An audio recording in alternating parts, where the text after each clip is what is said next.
Okay, team, we're back again with another episode of ITF Office Hours. And as always, we're joined by my pal Dave Hanley, who's the author of The Delusional Founder. And by the way, if you're out there running a startup or you've got a smaller sales team, anybody anywhere near the SaaS industry, you need the book, The Delusional Founder. Fantastic read.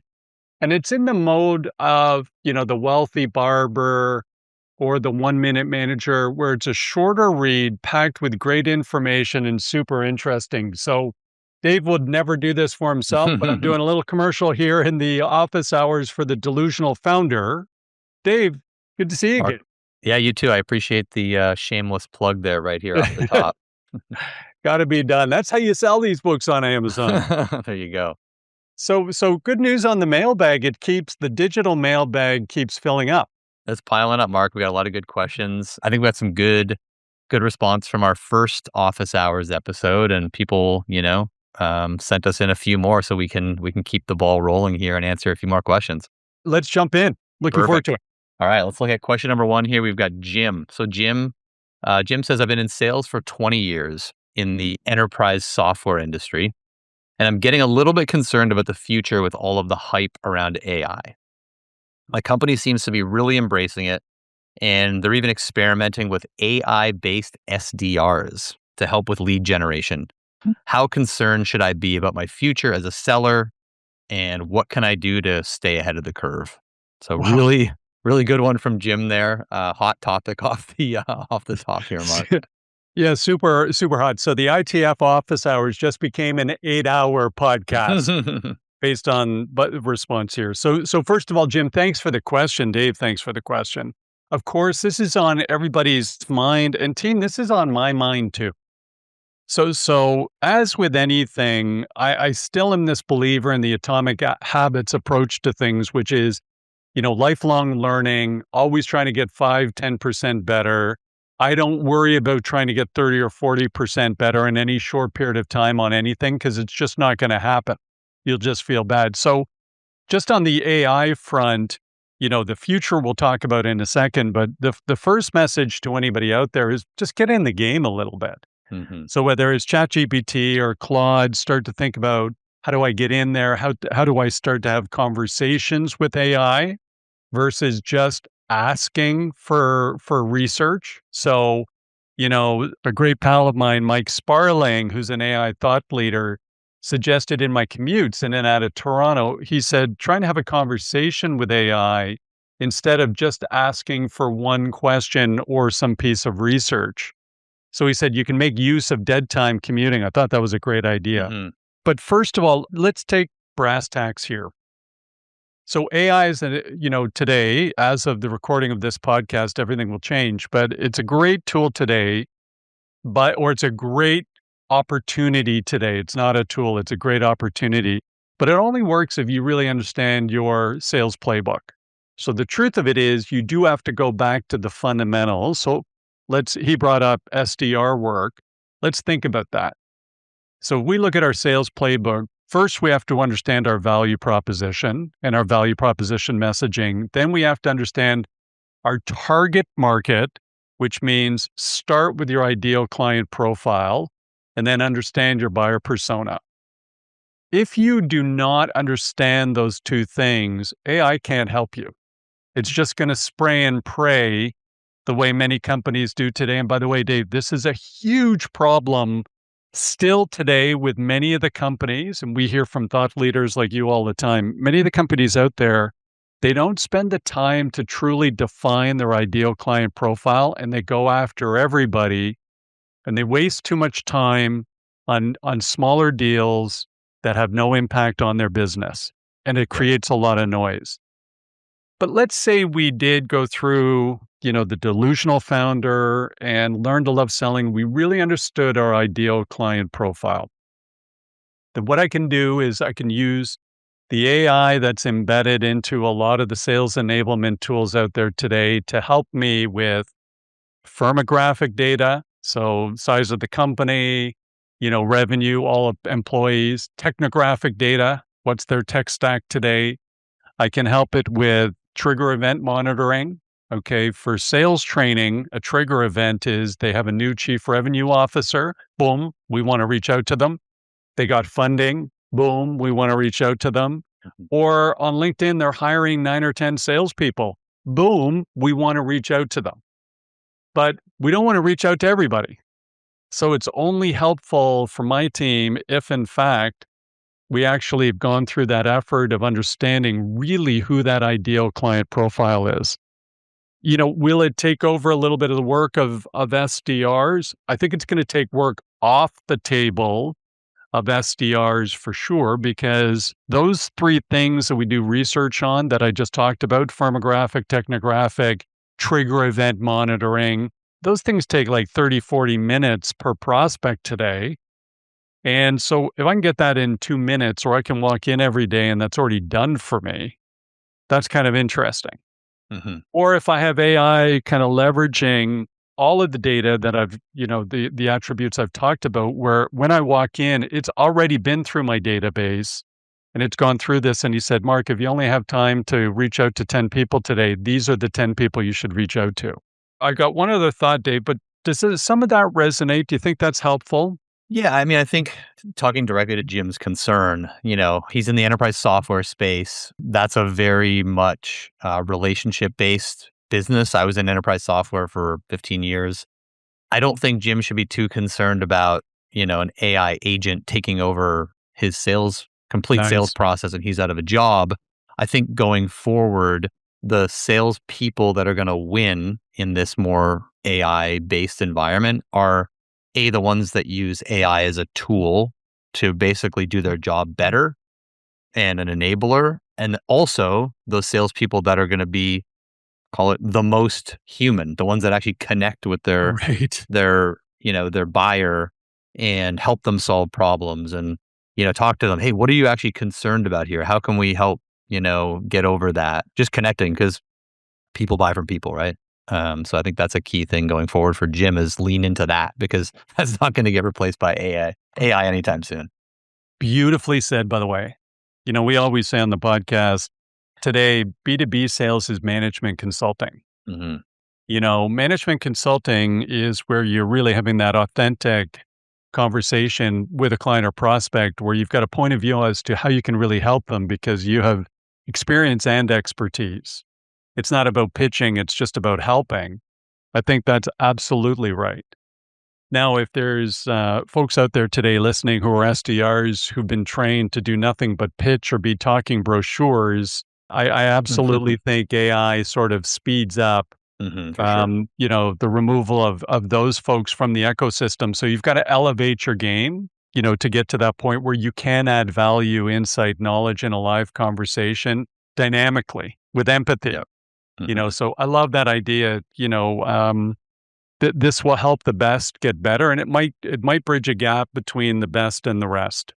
Yeah, I think Jim should start to think about using, AI as a sales assistant, frankly. So Yeah. for example, even in my roles today, instead of sitting there after a sales conversation and, putting a PowerPoint slide together to present on the next meeting, I just pull up Claude and I go in there and I have all of my the brand assets in there already loaded, so it knows how to, Yeah. formulate this, and it's like, here's what I'm thinking, you know, hammer that in, and you get something back that you're not just going to turn around and send, but you can certainly use it as a really good baseline and then Beautifully modify it, said. and it's basically like, think about asking, you've got a junior sales assistant, hey, put this slide together. We need this for the next presentation. You use it like that. And that's going to be super valuable and save you a ton of time that you can spend prospecting or, talking to existing customers and spend your time better. Yeah, beautifully said, Dave. By the way, your answers on both of those were probably better than mine. Good And so I'm learning today too. I just love it. Thank you. stuff. All right, Marco, we got another different one here from Cheryl. And Cheryl says, I lead a sales team of sales reps who are quite autonomous. But I feel like too often they're jumping to giving a discount to a prospect to try to get a deal over the finish line. what can I put in place as a sales manager for them to just let them do a better job with negotiations? Yeah, what a great question. And thank you, Cheryl. So for me, Dave, you default to discounting if you don't understand the true value of your offering to Hmm. that particular client. And so to me, when we think of our sales process, we always talk about the most important part's discovery, where we're really trying to figure out what's going on with them, their business, what's the desired outcome they're trying to achieve. And the reason we're trying to do that is we're hoping to add some value and insight and knowledge. And then we're also trying to figure out, can we help them achieve that outcome? So can we collaborate and work with them, not pitching a product, but figuring out the impact of that product on that prospect's business, et cetera, et cetera. We also, by the way, as part of discovery, we want to collaborate, say, listen, if we can drive a desired outcome that's meaningful for you, great. And if as we go through this process, it highlights that this won't help you, I'll tell you that too. So the idea is let's just figure out what's what right for the client. But if we spend enough time in discovery, then price doesn't matter because chances are you've defined a return on investment that is significant with a 5x, 10x return to that client. And because you worked on it collaboratively with them, and built it kind of bottom up in their financial language, they'll believe you. What happens today, particularly in the SaaS world, you're going to get a sell sheet that says this gives a 378% return on investment. Hmm. The buyer doesn't believe you. But if you actually work with them and actually build that business case, then you know what the impact's going to be. And so to me, if we do that properly, when they come back and ask for a discount, then I feel like I have a little more negotiation leverage because I know the impact of the solution on their business. Hmm. If I don't, they have all the negotiation impact. Sorry, the negotiation influence. They've got all the sort of weight and leverage. So that would be my advice to Cheryl when she's managing the team. When she's doing an opportunity review in the next sales meeting or the next one-on-one, first ask, why is this the right thing for the client to do? And how do they build a business case to cost justify the investment? Because if the salesperson has done that, that in itself is going to become negotiation leverage for them. If they haven't done that, they've got more work to do. What do you think, Dave? Yeah, I think this is a like you said, Mark. This is something where I think a lot of times less experienced salespeople, a little bit more of like SaaS, churn and burn, get the deals in the door type of thing. They kind of fall victim to this. Yeah. And I think I learned this years ago, and it was kind of from two sources. One, you, because you'd always ask these questions in our Oh, sales thanks. meetings. Number two was it was probably 15, 20 years ago. I did like literally a 2-day negotiation course. It was like, I think it was Karis or something. I did And, the same one, and except I did mine in 1929. yours was done by Karis back in the day. Right? That's right. So it was actually super interesting. First of all, we went to this course and I'm like, how do you do negotiation training for 2 days? Right. It was insane. But what you learn is a lot of people don't ask the right questions to determine what's actually important Yeah. to the other side of the table in the negotiation. In this case, the prospect, right? So they're just like, they always assume, oh, it's price, it's price, it's price. When half the time, if you ask the right questions, you're going to say, hey, what's important? Let's prioritize this stuff. Is it price? Is it features? Is it time frame? And Yeah. then when you ask the right questions and prioritize that, in terms of what their, top to bottom priorities are, you're like, price really isn't that important. They really want this thing implemented before June 1st. So we can rejig a couple things and charge full price and doesn't, mean anything to us to kind of bump them up our priority list, but it's huge for them. So just a lot of salespeople don't ask those questions. And I think Yeah. from Cheryl's perspective, in a sales meeting, it's like, hey, what are their priorities in terms of, all of these categories and really get the salesperson to think about that. And half the time, like you said, they haven't even asked the question, so they don't know. But once Cheryl Yes. starts to probe into that, they're going to say, geez, I'm on this sales call. I better ask them what are the priorities, across the board here for all these areas. So great, Dave. By the way, it's so funny about Karis. Just another thought. We also have to think about, out of empathy for the sales team, if they're doing a larger SaaS deal, they're probably getting, negotiation questions from business leaders, and that's where the things you and I came up with kind of apply. And then they're going to get negotiation questions from purchasing agents Mm. or Yeah, buyers. that's So always a fun that's always a fun one. yeah, and so there you have to understand who and prepare appropriately for, who we're speaking to. And then also try to understand the dynamic between the two organizations. Sometimes the buyer and the economic buyer, the business buyer and the purchasing group, they're not that well connected. Mhm. So, one of the things I did pick up from Karis, by the way, is buyers get more negotiation training than sellers do typically. So, and they are trained very Yeah. tactically to ask for a discount 2 or 3 times. So, Those procurement people have been through these courses, yeah, more so than any salespeople, I think, right? they That's their have job. Yeah. exactly right. So part of that job is ask 3 times. So Mhm. you have to actually get a few no's. They're taught to ask 2 or 3 times, and at some point in time, you just have to be comfortable and just say no. Mhm. That doesn't mean that kills a deal because there's always these escalations that might take place, but just thinking through that. And then when somebody comes back and says, "Well, that's unacceptable," like how can you take that position? That's what a purchasing agent might say. They might come back because again, they have good questions on their side. You need a response for that. So whether you point to the market, whether you point to if they're trying to negotiate things like cost, escalators and so on and so forth, industry trends, market trends, escalators, sometimes even pointing to educating the purchasing agent as to how their business operates. So for example, in SaaS, when you have, hey, we have an annual price increase of 7% or 6%, and you're selling to a large bank, you might say, and they come back and go, that's unacceptable. You might just say, well, listen, what did your fees increase by last year? I like that. It's just kind of an interesting thing, but we have to understand them in the business. And Mhm.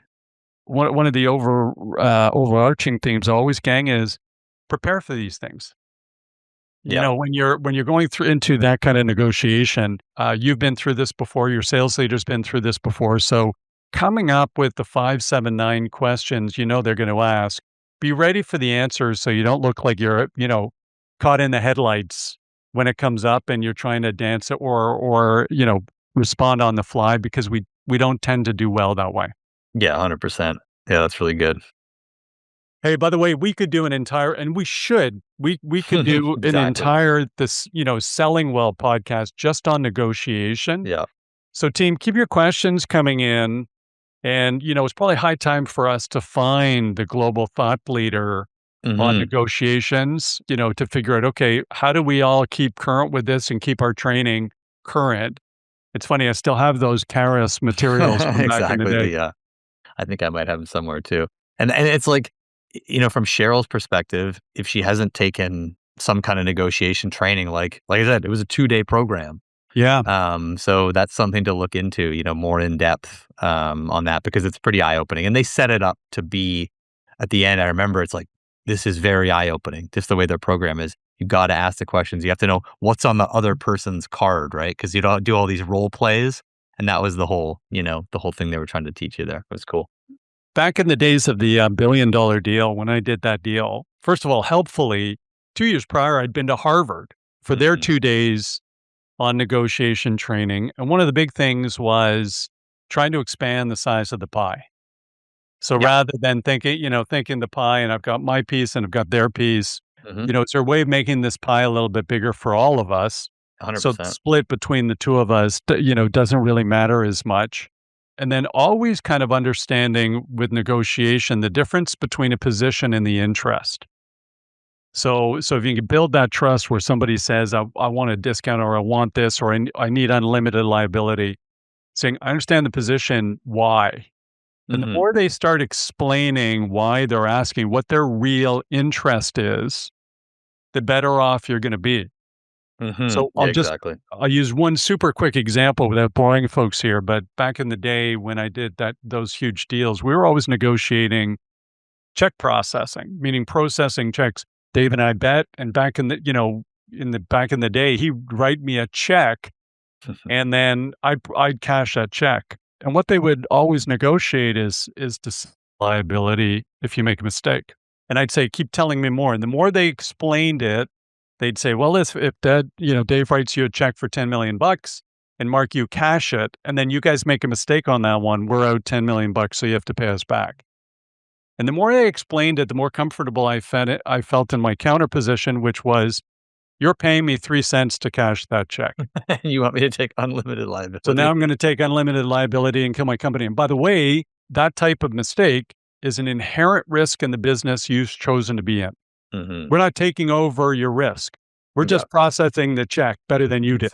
exactly. So now at least I feel like I have a response. Yeah. Obviously, I still have scars from that one because I probably spent 2 months trying No to kidding. negotiate that particular point. That's exactly it. Yeah, and market just talking one thing that came to mind in terms of, like, making the pie bigger. I think a lot of times salespeople can get a little more creative in terms of, how they deal with this kind of stuff. So and I think this is something we talked about many years ago. It's like, if the prospect is really pushing you for some kind of discount, okay, expand the size of the pie. It's like, "Look, if we're gonna give you this 10% discount, we're gonna ask you to do a case study with us so that we can share that in our marketing." Because for us, that's worth probably more than the 10% discount. But all of a sudden they're like, "Sure, why not?" Right? Doesn't cost us anything. So just think about that. Like, get more creative. What else can you put on the table? And the whole concept of, if you're gonna give something up, make sure you get something in return. Yeah. Hey, Mhm. 2-year deal, give me a 5-year deal. Yeah, exactly. Right? And by the way, I think you don't have to answer. You can always have a collaborative conversation. Mhm. The one, Cheryl, by the way, I always loved, Dave probably did this to me back in the day when we were helping his companies. He goes, hey, Mark, can you give me a discount of 15%? And, first question I go, well, listen, I totally get it. I'm not sure, but hey, Dave, how'd you come up with 15%? Why didn't you come up with 12 or why didn't you come up with 17? Exactly. So, getting into this sort of level of detail, Dave had a partner whose name will remain protected. His name's Dave DaCosta. He used to nickel and dime everything. Okay, There you go. so he couldn't squeeze enough juice out of our lemon. Eventually, you just have to say no. Exactly. Sorry, DC, we love you, buddy.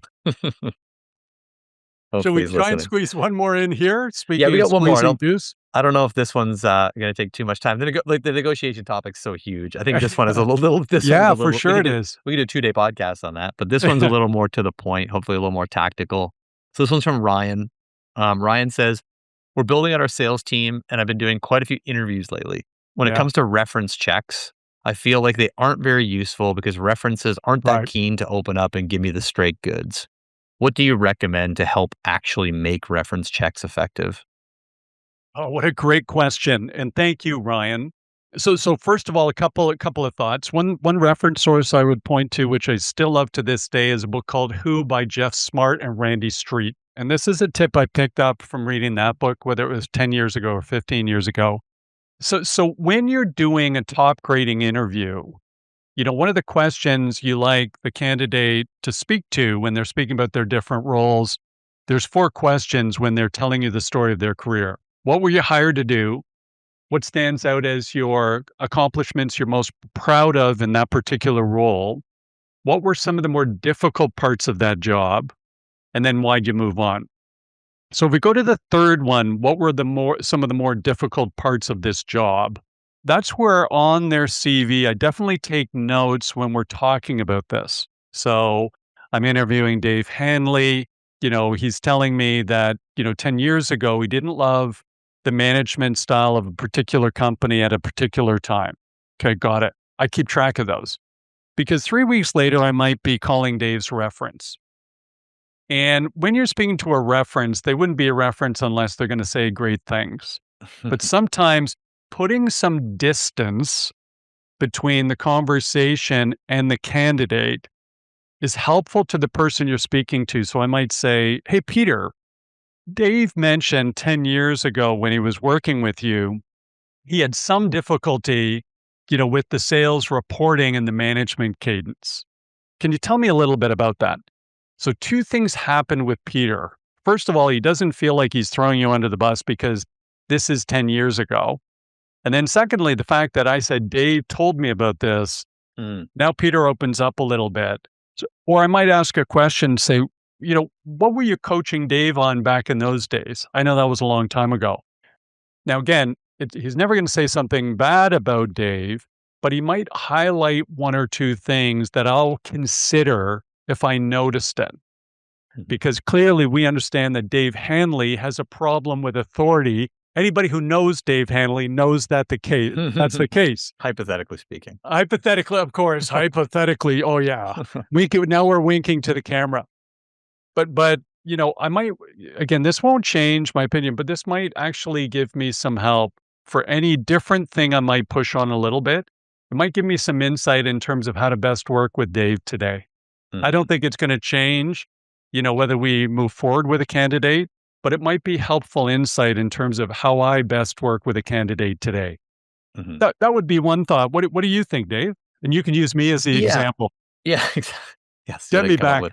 Yeah, I think by the time you make that reference call, I mean, usually you're pretty convinced that this person is right for the role. I think part of the issue might be, it sounds like they're doing a lot of hiring on Ryan's team there. I think part of the root problem with a lot of these hiring processes is they're using the reference as like validation. Oh, am I making the right decision here? Yeah. Right. I've always thought, and it's tough. It's sometimes hard to find the right people for the role. But I've always kind of thought, like, if it's not a hell yes, it's a hell no. If I'm not super excited to hire this person, the reference check ain't going to make much of a difference. If I'm like, I'm not quite sure, let's see what the reference says. Because like you said, they're not giving us references that aren't going to give great feedback. In terms of references, one thing that I've always found useful is when you talk to them, it's like, yeah, the person's good. They're good at this. Great. Yeah, it's great to work with. It's like, I like to ask kind of straight up. This is helping you kind of dig in and try to figure out, like you said, not necessarily am I going to hire them or not, but like, give me something useful that when I do hire them, I can, actually figure out how to maybe manage them. It's like, hey, on a scale of 1 to 10, where would you put this person? Right. Fantastic. No one's going to tell you 1 or 2 or 3 or 4. But but if it's not a 10, if it's a 10, it's like, great. I thought they sounded amazing. Perfect. If it's a 7 or an 8, it's like, hey, thanks. But like, what do you think could get them to a 10?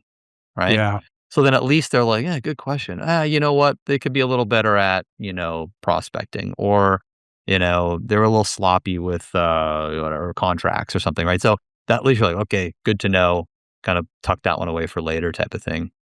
Yeah, fantastic. I got one more question for you on this, but team, just a couple of thoughts when you're doing reference checks. So do them. Right. Even though it feels self-evident, hey, because we've heard this with some folks, Dave, where they say, well, they're only going to give people who love them. Double check. Secondly, the reference should be somebody they reported to, not a peer. Now, you want to ask my neighbor what I'm like, you're going to get one point of view. Going to ask somebody I reported to 10 years ago, you're going to get a different one. So make sure it's somebody you reported to. But Dave, out there today, when you're interviewing, you've done so much of this. When you're interviewing, what are the attributes you look for in a new candidate? I mean, it kind of depends on the role. Like, for example, right now, I'm actually helping somebody hire an SDR. Yeah. Those people don't have a lot of experience. Often they're pretty early in their career, coming out of school, in many cases. For those types of roles, I'm really not digging into, like, tell me about your work experience at, working at Target before you went to college. It's more like, hey, tell me about a time when you did something really competitive. Tell me about a time when you got some really tough feedback, and what did you do with that, and how did you improve? Tell me about something where you've actually got significantly better at over the last several years. So that type of thing. And then I think with, say, a more seasoned salesperson, it's very much, let's talk about the numbers, right? Like, what were you hired to do, and what did you actually do? Really dig into the performance, dig into like problem solving, tough deals. How do they handle that? Really situational type of stuff to figure out how they think.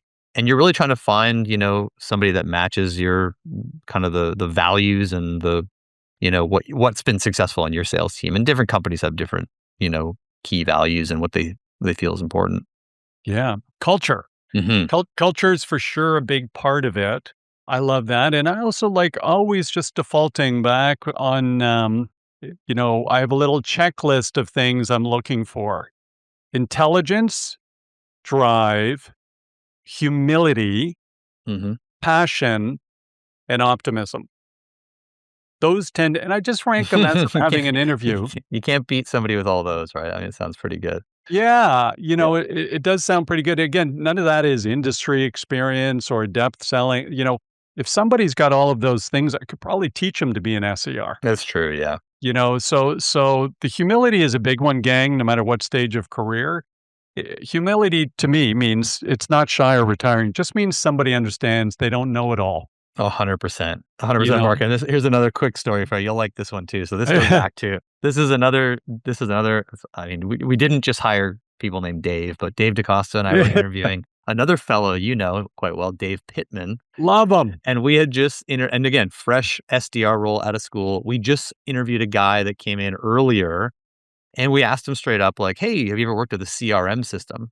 It was clear this other guy had not ever had his hands on a CRM system, but he started kind of like BSing us a little bit. Oh, this, that, the other. And, Dave and I are looking at each other like, this guy doesn't know what he's talking about. And that's a massive red flag, right? Yeah, So fast forward, next interview is Dave Pittman, who we all love Dave Pittman. He comes in, again, right out of school, no experience. And we ask the same CRM question. And he says, you know what, guys, I'm going to be honest. I don't know what a CRM system is, but yep, I'm willing to learn and I'm eager to kind of come in and, sink my teeth into this and, just kind of be a great asset for the team. And we're like, boom, you're hired. Like, that's what you you're want to hear. in. Because nothing kills your credibility on a sales call more than prospect asking you some technical question and you're like, "Oh, blah, blah, blah, BS, this, that, the other." It's just like, "You know what? I don't know the answer to that, but I'm gonna talk to the team and find out and get back to you." And they're like, "Perfect. Sounds Check. good. Credibility, done." Humility, check. Yeah, Boom. Credit, trust. absolutely. Also, on the culture side, integrity. Mhm. Tell me the truth. Yeah. With mature salespeople on that front, by the way, I do look to say when somebody left a role, is it, hey, we agreed it was time to part company? No, you didn't. So how do you position? Ask me about my career. I'm going to point out two or three major mistakes I made. One, I took a job for money, and that was a big mistake. Mhm. But just be honest and upright, because what you want with somebody is, can I completely trust them? Do I get the whole story? So just that transparency and authenticity is what we're all looking for with people that we interact with in life. 100%. You know. Yeah, that's it. Hey, look. By the way, Dave, what a great discussion again today. These Mhm. Nailed office it. hours are super fun. Thank you. Exactly. Yeah, for all the followers and listeners out there that, have Mark on LinkedIn or any of the other kind of social networks, keep sending us some great questions. This is, I'm learning as much as you are here. It's a fun conversation. It reminds me, of a lot of things that I need to keep thinking about. Yeah, me too. And team, listen, hey, Dave, thank you for today. Team, thank you so much for listening to this podcast. And as Dave mentioned, whether it's through LinkedIn, Mark Cox, or email markcox@inthefunnel.com, please keep filling our digital mailbag and we'll take on all the topics you want to talk about in the ITF office hours. Thanks for listening today and have a great week. Thanks, Mark. Thanks, Dave.